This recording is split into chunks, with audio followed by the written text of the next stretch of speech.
Welcome to Talking Technology with VI Labs. At VI Labs, we believe technology is the single greatest enabler for people with sight loss and all disabilities. If you're looking for the latest news and conversation on tech from a more accessible perspective, you've come to the right place. Indeed you have. Hello and welcome to Talking Technology with VI Labs, episode number 52 for the 5th of March 2024.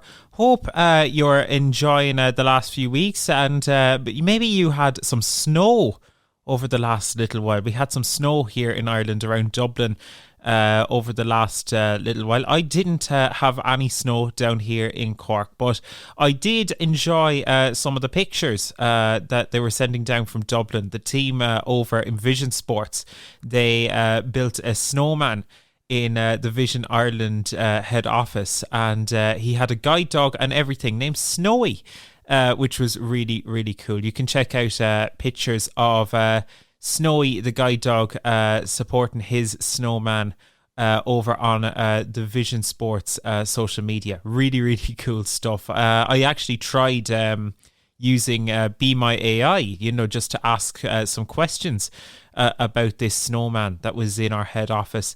And I asked a simple question. I asked, is the snowman blind as far as you can tell? And I got a really interesting response, which was, well, the snowman is inanimate, so obviously not, because snowmen can't be blind, apparently. But there you go. You learn something new every day. It was a bit of a patronising response from Be My AI, but hey, you roll with it. So, really cool snowman from the team at Vision Sports, and they're really cool to see. But yeah, hello, welcome in anyway to Talking Technology episode 52. We've got a great show coming up for you over the next hour or so.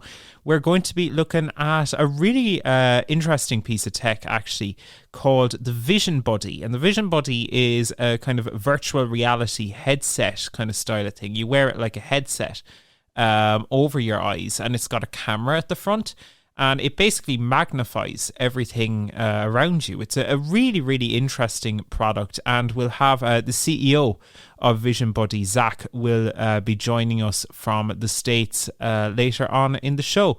We will also have tech news and quick picks and all those kind of things as normal. So we really do hope you enjoy the show.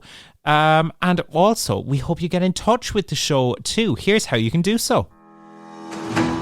So, if you want to join the conversation and get in touch with Talking Technology, as always, there are a few ways to do so. You can use I don't know whether I can still call it new now, but I'm going to, for another week or two at least, our new voice note number on WhatsApp. You can send us a voice note to 086 199 0011. That's 086 199 0011. Or alternatively, if you do prefer to do things the old-fashioned way, you can send us an email to content@vi.ie. That's content@vi.ie. And we would absolutely love to hear from you. Share your tech thoughts, your tech opinions, anything you want to share with us. Maybe you have thoughts on a topic that we've discussed, or you have a suggestion for something you'd like to hear us cover. We'd absolutely love to hear from you. You can send us an email, content@vi.ie, or send us a WhatsApp voice note. Don't call that number, but a WhatsApp voice note to 086 199 0011. Now, let's get down to business. And speaking of that WhatsApp voice note number, we actually have something really cool to introduce in today's show, because we're making things even more interactive. We're always evolving here at Talking Technology, and it's time for a brand new feature that we're going to experiment with, and who knows, if it works, we might make it part of the show, because it is time for Talking Technology's Big Question. And joining me to ask the big question this week, I have the man with all the questions and all the answers. Joining me from Kilkenny, it's Mr. Joe Lonergan. Joe, how are things? Hi, David. How are you? Not bad. So, Joe, Talking Technology's big question. Let's get down to business. What is our question this week?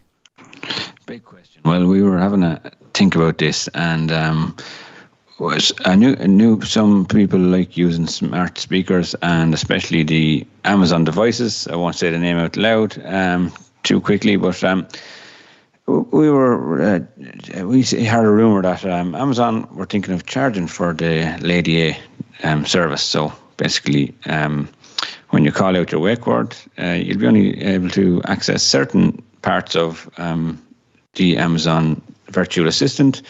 But the question this week is, would you pay for Alexa?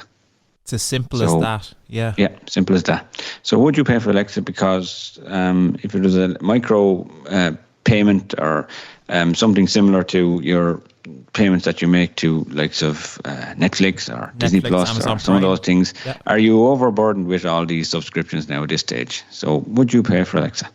It's a really interesting question, isn't it? Because like Alexa has been integrated into so many people's lives, but I don't think I would personally. I'd probably just switch to Siri if I'm being honest. I don't think like it would depend on the amount, but and what's limited behind it. Do you ever think? I wonder, would they ever lock Alexa fully behind a paywall? That's a kind of a scary prospect. But hey, this is business, isn't it, Joe? Well, it's an interesting one.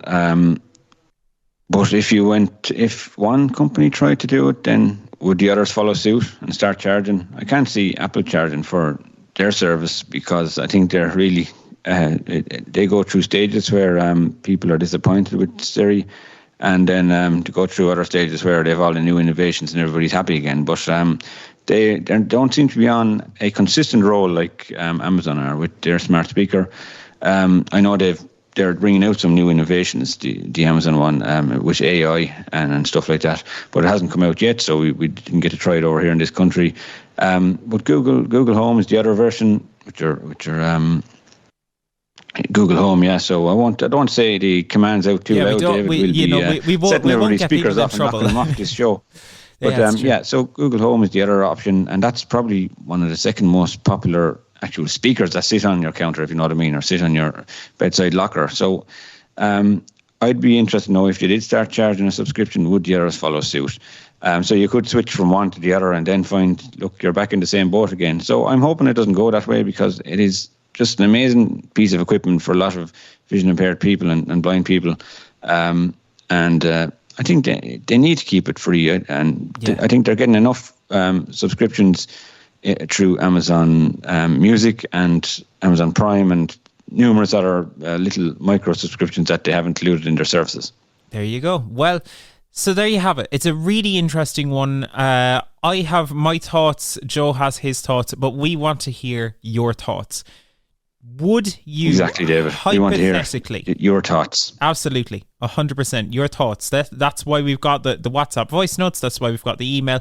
We want to hear your perspective. So hypothetically, it hasn't been announced or anything, but hypothetically, would you be willing to pay for Alexa? If there was a fee, what would you be willing to pay? And maybe how much would you be willing to pay? You can send us a WhatsApp voice note. We'd absolutely love to hear from you. So send us a WhatsApp voice note to 086 199 0011. That's 086 199 0011. Would you pay for Alexa if there was a cost involved?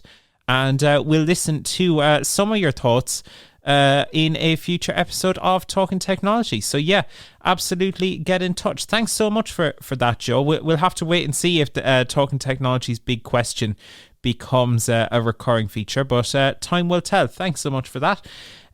So now let's move on to a really cool interview that I got to conduct a little while ago with the team behind Vision Buddy. Now, Vision Buddy is, I guess, it's a virtual reality magnifier. It can do a lot of different things, but its main purpose is you wear it like a virtual reality headset, and it's got a camera on the front, a single camera on the front, and you look around and you can magnify in. It's got nice tactile buttons on it that you can zoom quite far in. The image, I think, is a bit wobbly. In fact, it's very wobbly.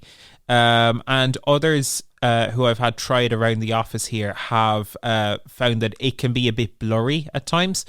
But it does, as a concept, have huge potential. So we wanted to catch up with the team behind Vision Buddy to learn a little bit more about what they're doing, what the future has in store for Vision Buddy, and get a feel for, I guess, what the project actually is and how it came to be.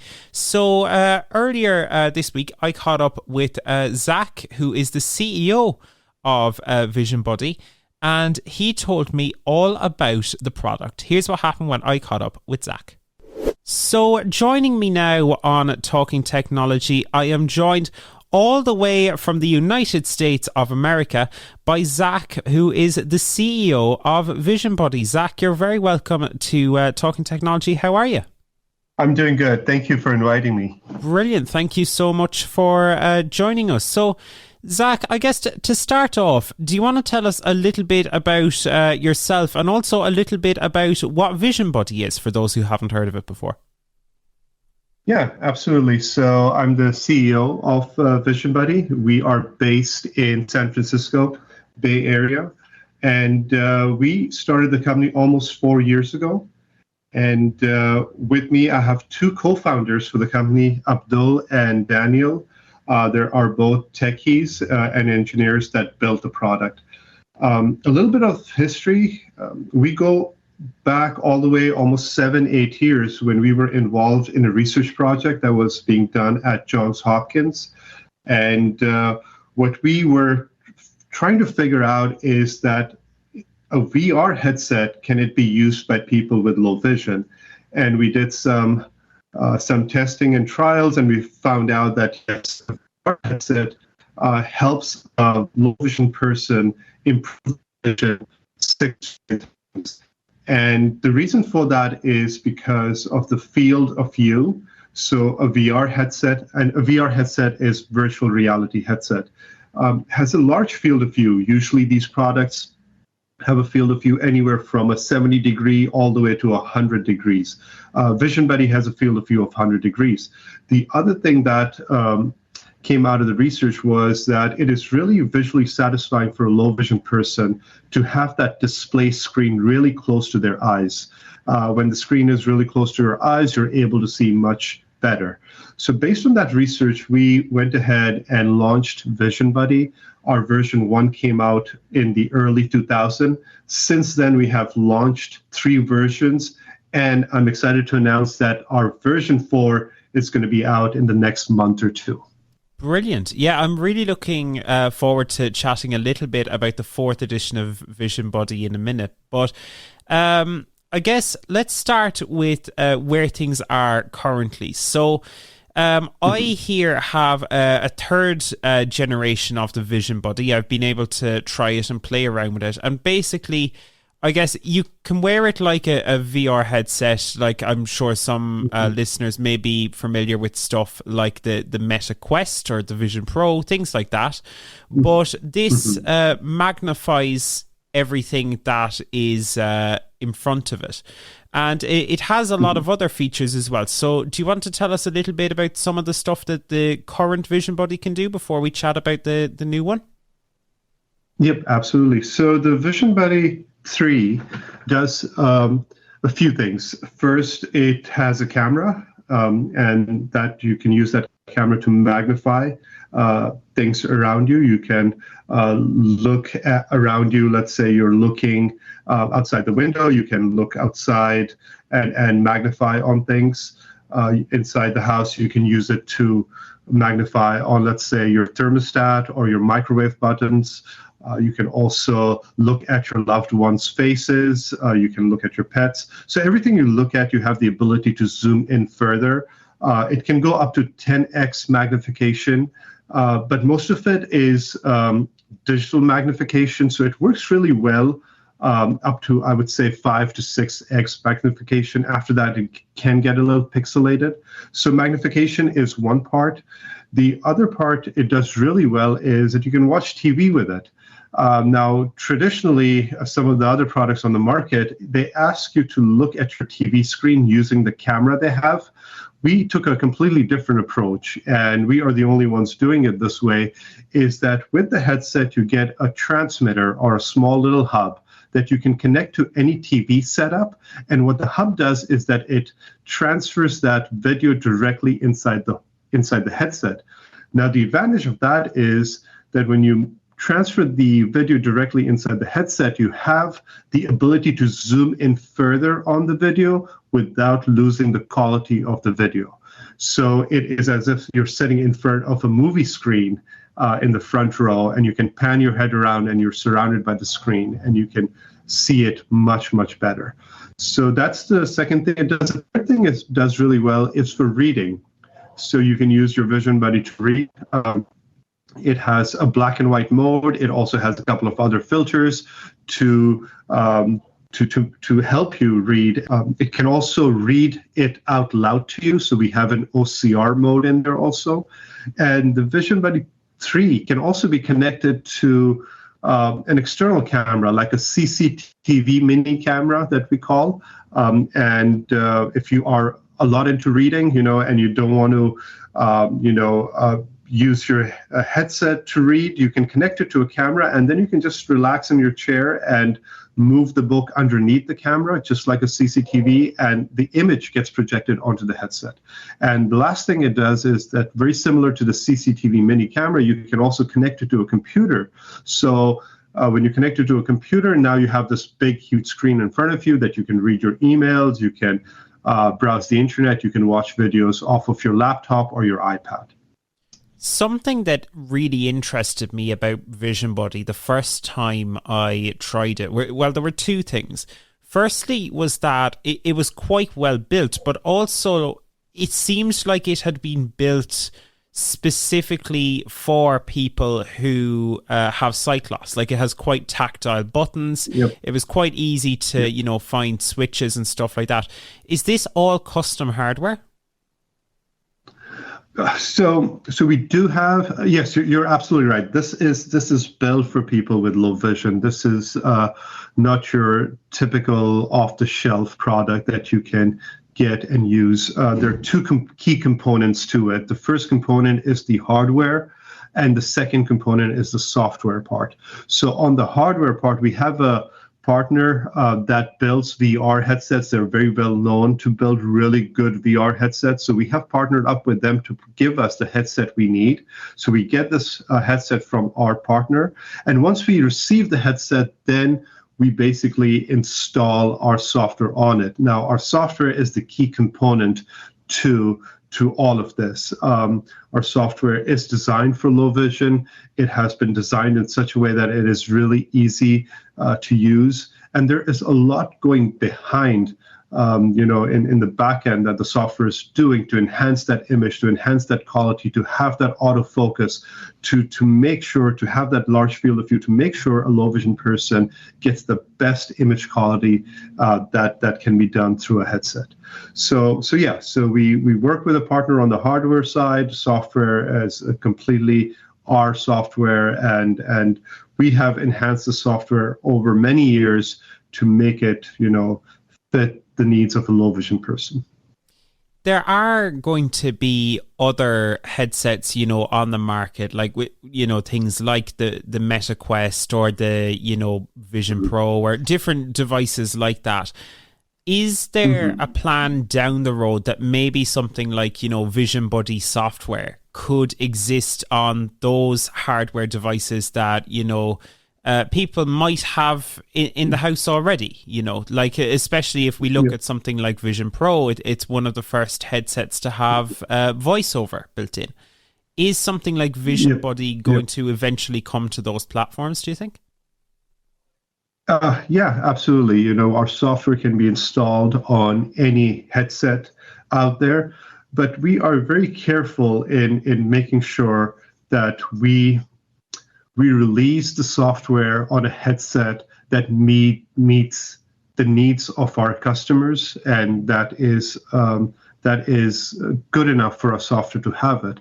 Now, we talked about the Quest and the other headset. I'm slipping my mind. Vision Pro. The Apple one. Yeah.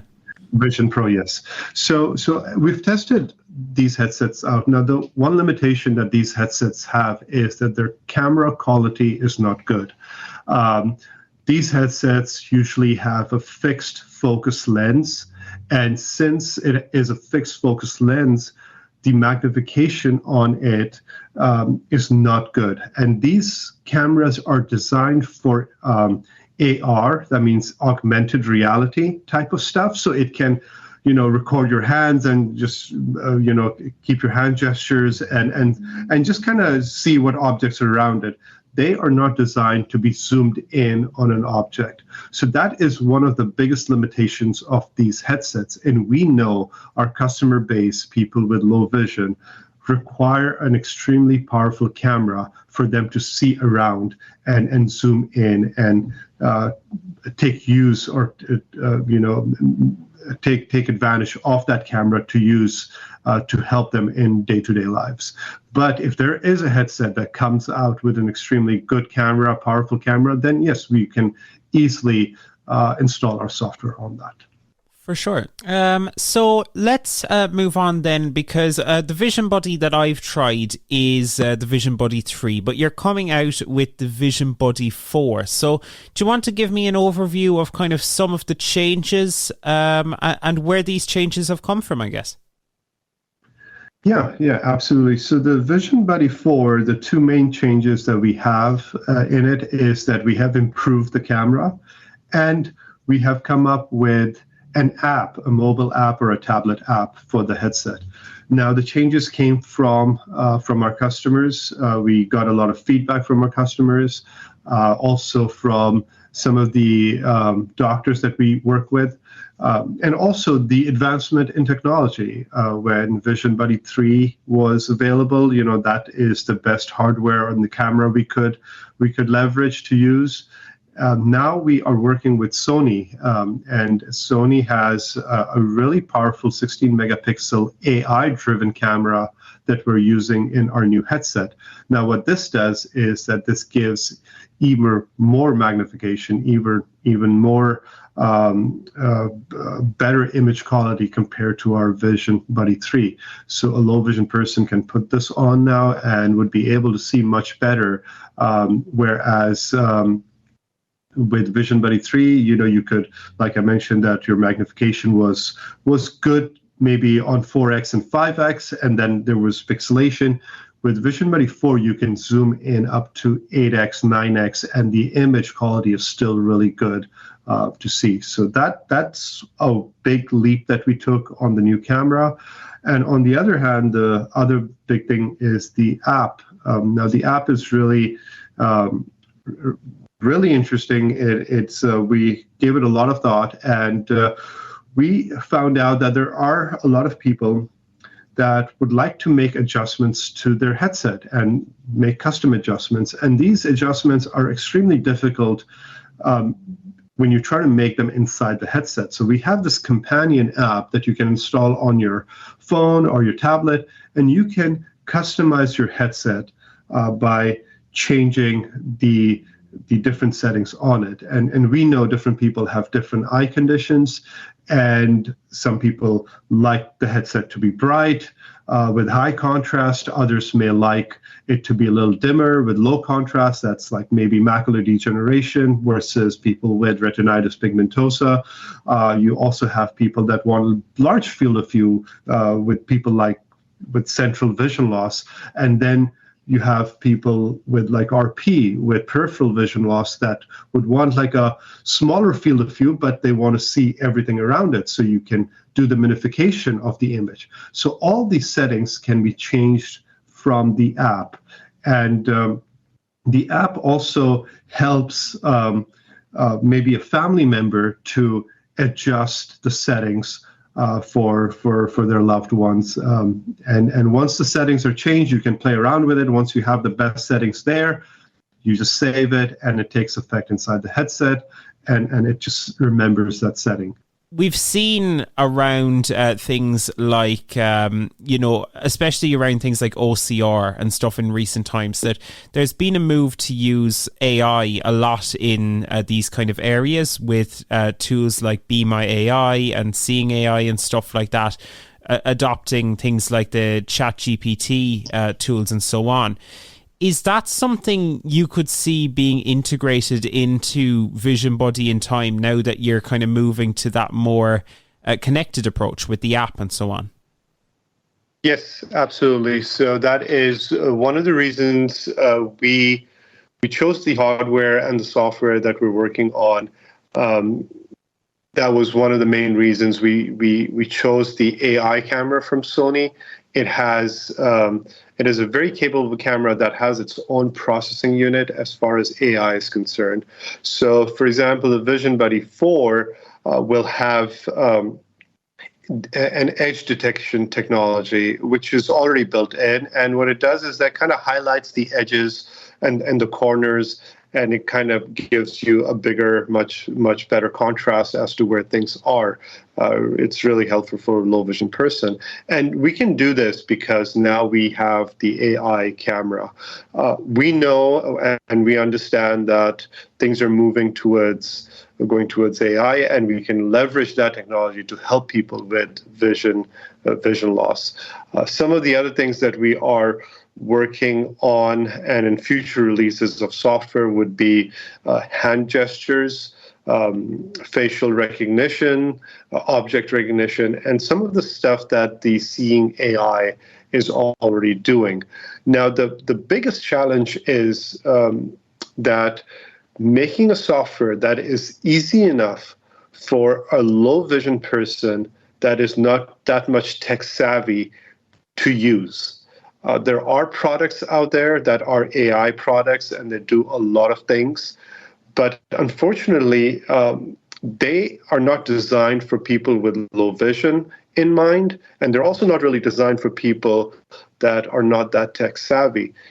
So we have to. That's our goal, and that has been our goal for the longest time, is to create products that are very, very easy to use, and they serve a purpose that people with low vision will actually use them, and it should not be just a checkbox that, oh, we have this AI tool and it does all these fancy things, but practically it is not really usable by a low vision person. One of the small things I noticed when playing around with the Vision Buddy, and you kind of addressed it earlier on as well, is like the when you start zooming past like 5x, things can start to get a bit wobbly. Is that something we should see improvements on when we hit 4.0? Like, will there be improved stabilization and so on?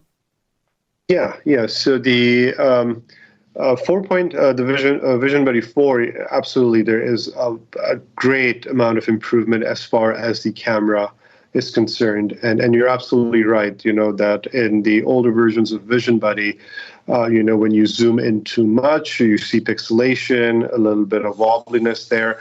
And the reason is because we're limited to technology, right? So we are using extremely small cameras inside these headsets. Now, these cameras are not optical cameras.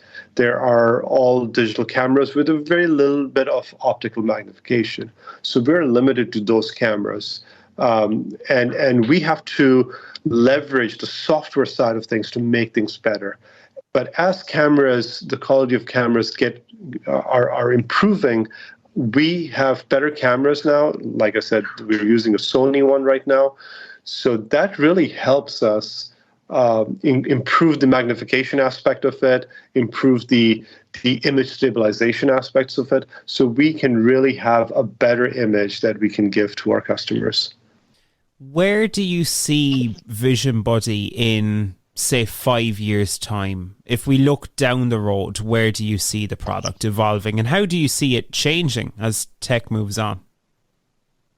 Yeah, so in the next 5 years, I would say is that Vision Buddy would be the only assistive technology a low vision person would need, and it would be just like how we carry our cell phone, a low vision person would be carrying a Vision Buddy. And it will help them do a lot of things, including help them with magnification, help them if they're working, help them at work because it'll connect to their computer, help them with reading, help them do small little tasks around the house. It will also help them in watching and viewing entertainment, be it a football game or a music event or any other types of entertainment. So it will become an extension of a low vision person, and this would be the only device they would need. Now there is also, we have also looked into the possibilities of introducing calling and talking, video chat and also audio chat on the Vision Buddy. So when we introduce that, people would just use it like a cell phone. It will be a headset, but you can still talk to it. You can also, do video chat with your family members. You can see their faces. And so the possibilities are endless here. And we are excited about how technology is changing, how AI is coming in that will really help us create a unit that can really help people with vision loss. Fantastic. Zack, it's a fascinating product. I'm really excited to see where it goes. I've been a bit of a fanboy in the sense for a long time when it comes to virtual reality headsets and stuff like that and their potential for people with sight loss. So I'm really excited to see where this goes. If people want to find out more about the Vision Buddy, where can they go to learn more? Are you guys on social media, websites, all that sort of stuff? Yes. So our website is visionbuddy.com. So they can check us out. We also have a YouTube channel. It's called Vision Buddy. And you can also, we have a Facebook page. We also have a LinkedIn page. So you can get information, but I would suggest to find out more about Vision Buddy 4, we will be releasing that in the next month or so, all that information. It will be mostly on our website. And then we will start doing a lot of customer videos. We will also do some product videos to deep dive into all the features. And that will all be available on YouTube. And we will have a link to those videos on our website. Brilliant. Zack, thank you so much. I'm really looking forward to getting hands-on with the Vision Buddy for myself and playing around with it. But for now, thank you so much for chatting. Best of luck with Vision Buddy 4. And thank you for joining us on Talking Technology. Thank you so much. Thank you for having me. Thank you, David. And there you have it. Do you know what? I think the Vision Buddy as a concept is really, really cool. I haven't got to try the Vision Buddy 4 yet. I'm hopeful that does make some improvements in those areas, but who knows? We'll have to do a review of it or something like that for the Tech on Tap newsletter, because it's an interesting concept. I don't know whether the Vision Buddy 3 was quite there just yet, but who knows? Maybe Vision Buddy 4 is exactly what we're looking for, because there's no doubt in the concept. The concept is absolutely very, very cool. Now, if you want to get in touch with us, maybe you have thoughts on the Vision Buddy, feel free to join the conversation. You can send us a WhatsApp voice note to 086 199 0011, or you can send us an email to content@vi.ie. Whether it's about the Vision Buddy or whether it's about something totally different, we'd absolutely love to hear from you. So please do get in touch. But now it's Talking Technology News time. This is Talking Technology News. So with your latest Talking Technology News, I'm Daniel Dunn. It's official, NVDA is more popular than JAWS in Europe. The WebAIM screen reader survey found that 29.7% of European respondents use JAWS as their primary screen reader, while 37.2% use NVDA. JAWS still holds the top spot worldwide, however, mainly as a result of strong performance in the USA and Australia. JAWS has a worldwide share of 40.5% versus 37.7% for NVDA, showing how close both truly are.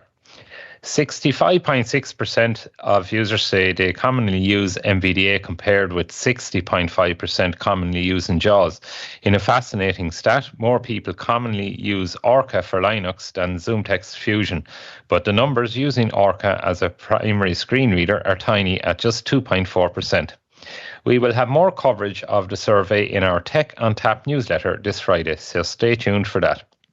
In other news, Apple fans won't be hopping in their Apple car anytime soon, as the project has reportedly been cancelled. While Apple never announced a car, rumours of them entering the motor business have been circulating for years. That project is now no more though, so VoiceOver won't be hitting the road anytime soon. It's not all bad news for Apple fans, though, as the company did announce a new M3 MacBook Air earlier this week.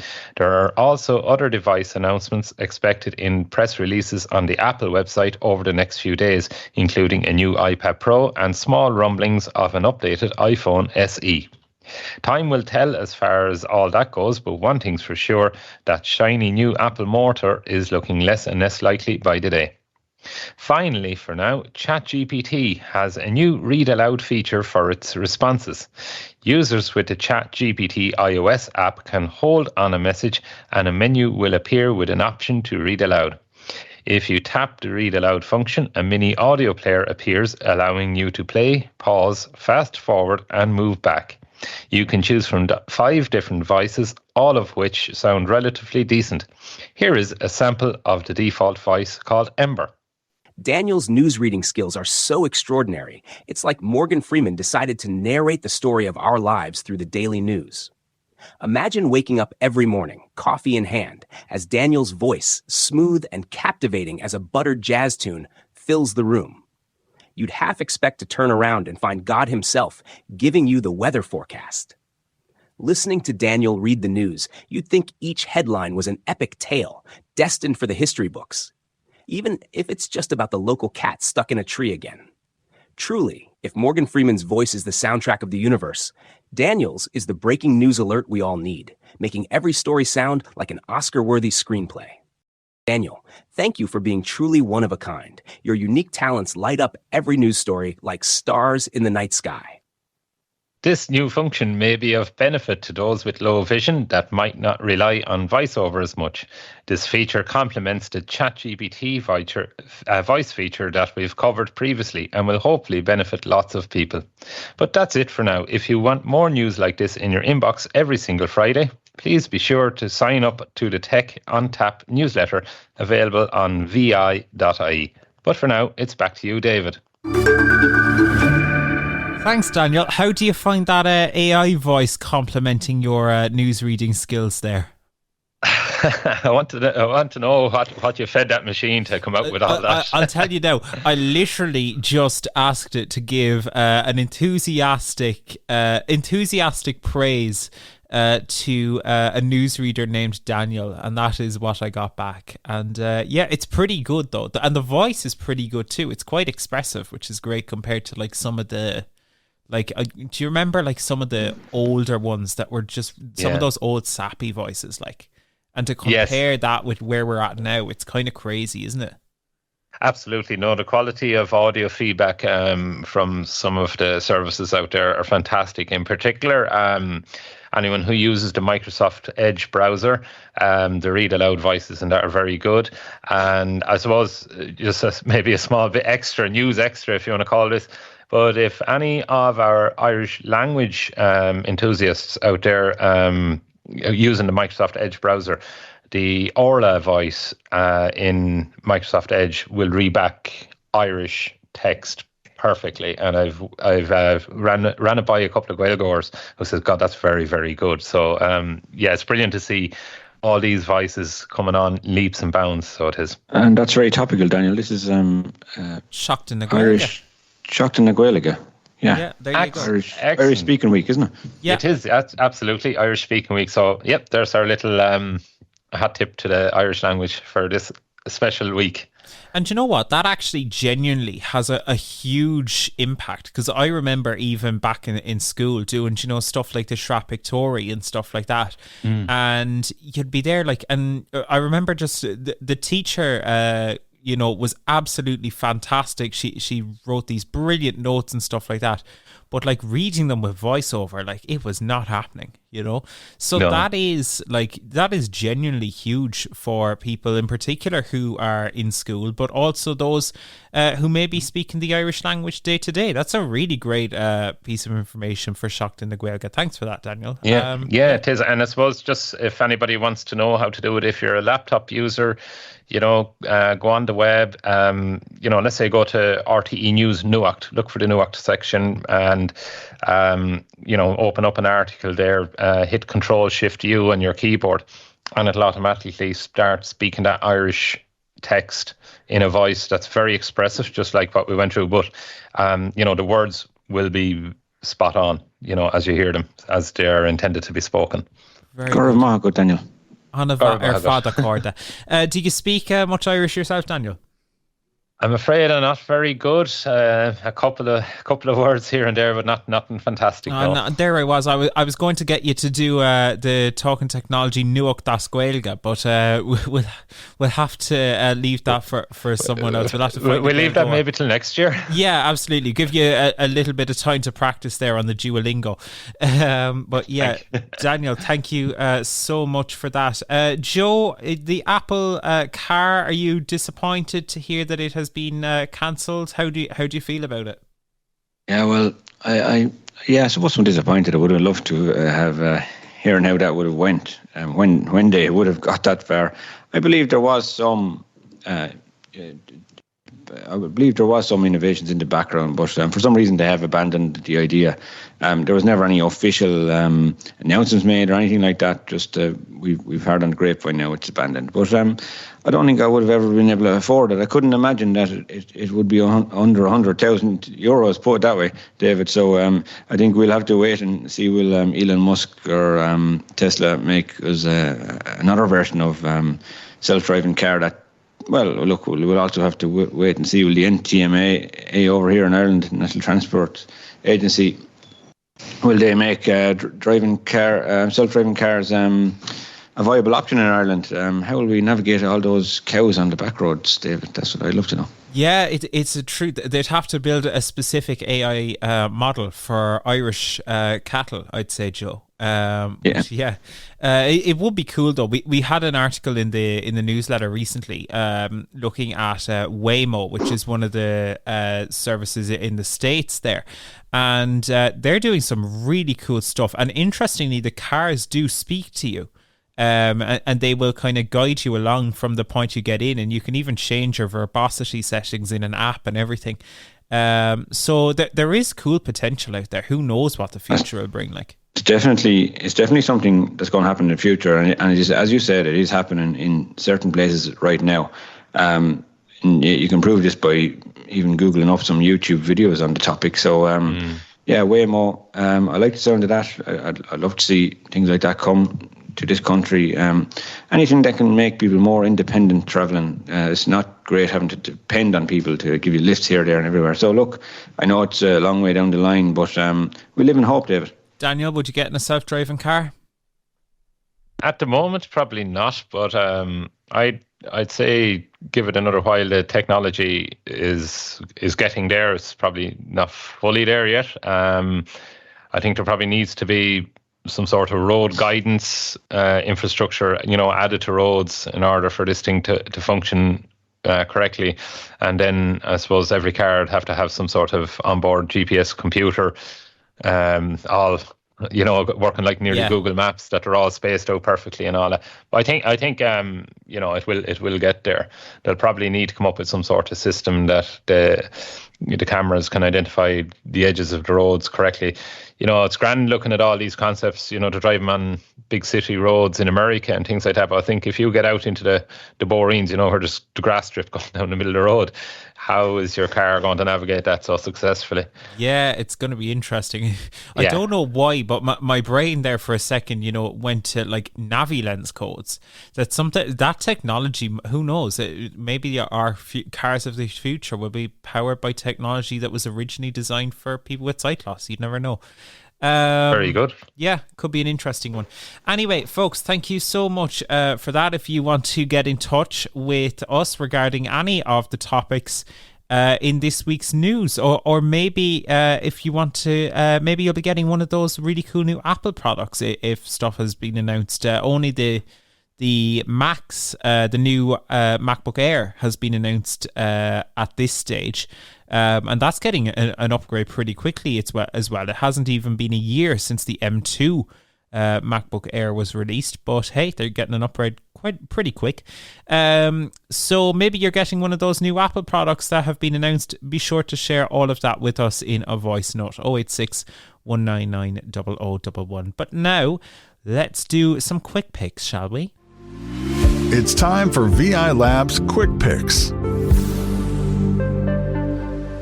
And joining me for quick picks this week is the one and only Mr. Joe Lonergan. Joe, quick picks this week, we are on about power banks. Yes, this is an accessible power bank made by a company called Energrid, and they make two versions, 10,000 PA and 20,000 PA, MA, and this product has been reviewed by Mairead Mahoney on your website. So if you want to read more about it, you can Google Energrid Power Bank on Vision Ireland, and you will find a brilliant review from Mairead Mahoney. To describe it, it's the smaller version is the size of a little bit bigger than a mobile phone. And as Mairead said, it will charge her iPhone SE approximately 4 times once the power bank is fully charged in the first place. There is some guidance on the side, some tactile guidance to help you recognize what the USB-C and USB-A ports are, so that you can plug in the correct one and locate them easily. There's also an option to get some haptic feedback or some sound feedback to tell you what vibration is left on the device. So, for example, the haptic feedback would be vibrations. It would do something like 4 or 5 vibrations to tell you if it has 75% to 100% battery left in the power bank. I think it's 3 vibrations for 26 to 50%. And then I think it's 1 or 2 vibrations for as it's going very low. It also does some beeping sounds if you prefer to have sounds rather than haptics. You can press one button to switch to toggle between one and the other, so that's quite good. And it doesn't come with a plug. I think Mairead was disappointed that it didn't come with a plug, but it is a USB cable, so you can plug it into a plug that you already have. So I think it's a great device. The fact that it's accessible, most power banks don't have any notifications to let you know that your device that you've plugged in is charging, or doesn't let you know how much power is left in the power bank. So you're left bewildered if you run out of power on your power bank and you run out of power on your phone. You are a bit muzzled. But at least with this one, you get them notifications. That just that extra little. All we need as a vision impaired person is just that little hint to let you know that the device has some power left in it, and it's working.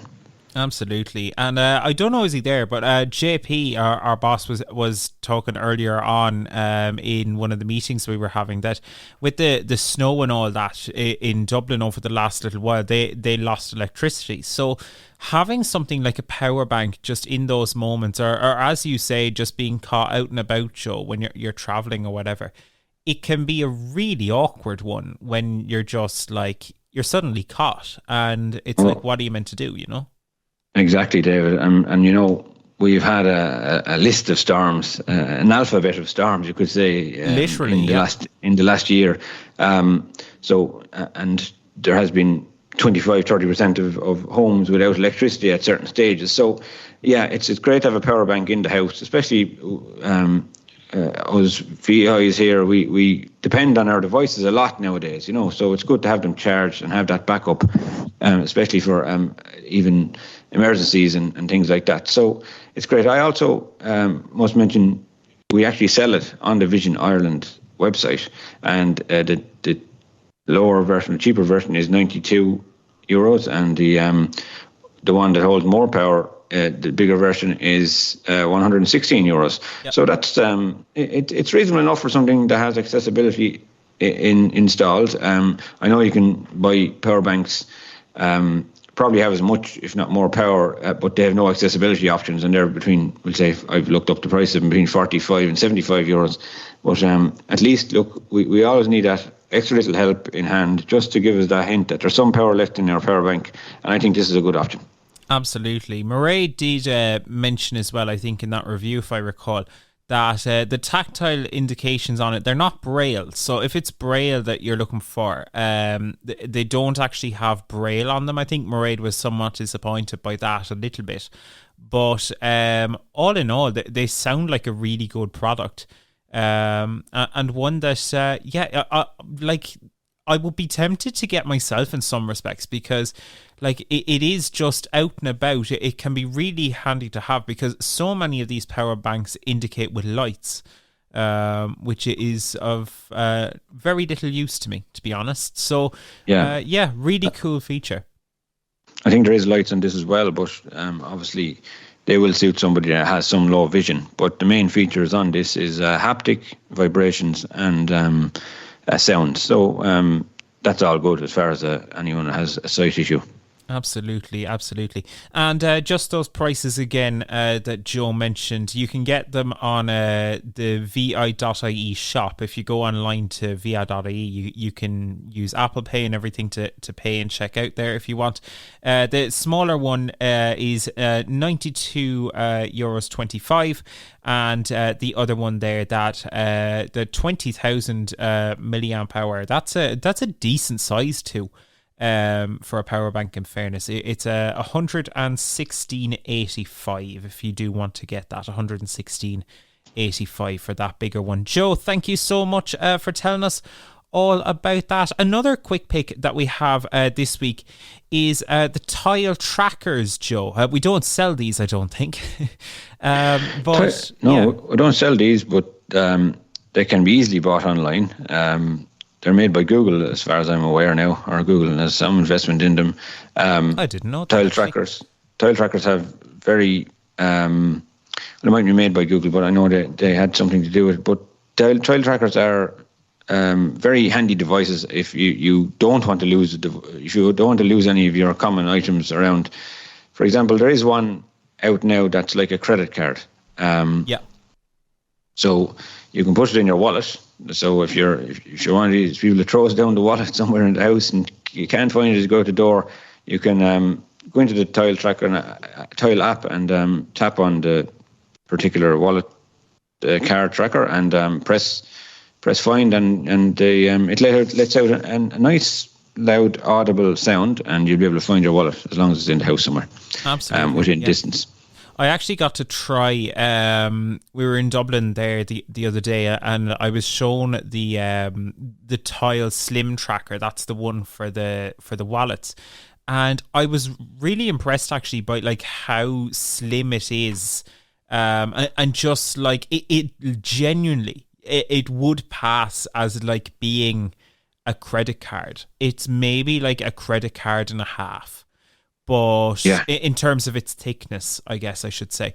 But it is literally a credit card size. It just fits in the wallet, and you wouldn't even know that it's a tracker. It was really cool, actually. And there was some little things, like I've been in the AirTag camp for quite a while, but some little cool features that, like, you can press a button on it, and it'll ring your phone, so it can work in reverse. If you lose your phone for whatever reason, or you put your phone down in the, everyone's done it, you put your phone down in the couch or whatever, and it slides down somewhere where it's awkward to find, you just press the button and your phone rings. Or you can use it, as Joe said there, for the wallet, and they have loads of other options, which is great. So they're really handy bits of kit, aren't they? They are handy. You have to keep in mind, David, and let people know that you have to replace the battery in them. I'm not sure how often. Do you remember how often you have to change the battery? Once a year or something? It's like once a year, and I can't honestly remember how you change the battery in the slim one. But I do think you do have to change the batteries in them semi-regularly. They actually, like, it's such a big part of the Tile business model that they actually have a battery subscription service. So it's kind of one of these things that you do end up changing the batteries or having to replace your devices on a semi-regular basis. It's not always like the say AirTags that have the replaceable batteries. But yeah, still, like, they're pretty good, but it is an important thing to note that you will be changing batteries once in a while. Yeah, definitely. I don't think they're that expensive or anything, but you can understand this device needs a battery to stay alive. So look, you will have to change it. No battery lasts forever. And that is absolutely true. Fantastic. Joe, thank you so much for going through the quick picks with us. Really appreciate that.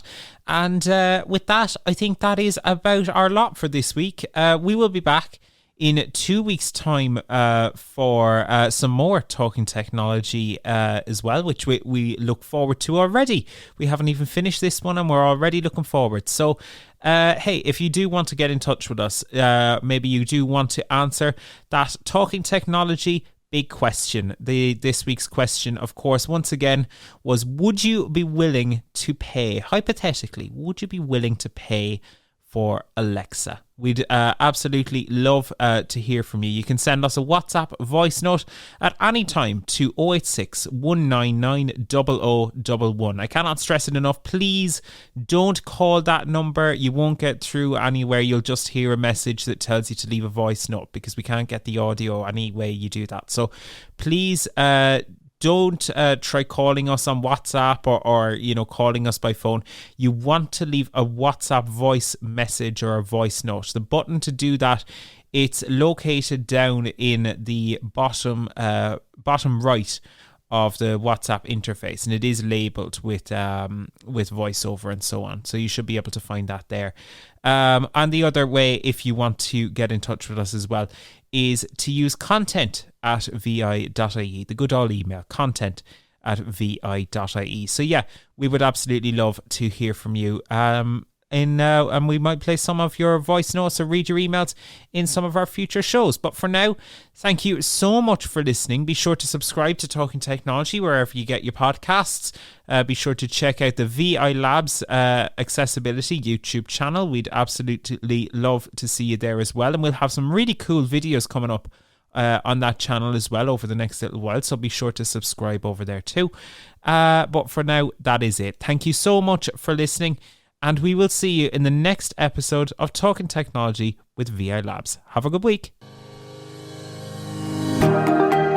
Thanks for listening to the Talking Technology podcast with VI Labs. If you'd like to support our show, please visit vi.ie/donate. Talking Technology is proudly sponsored by IA Labs, the market leader in digital accessibility services. IA Labs, digital inclusion, your legal obligation.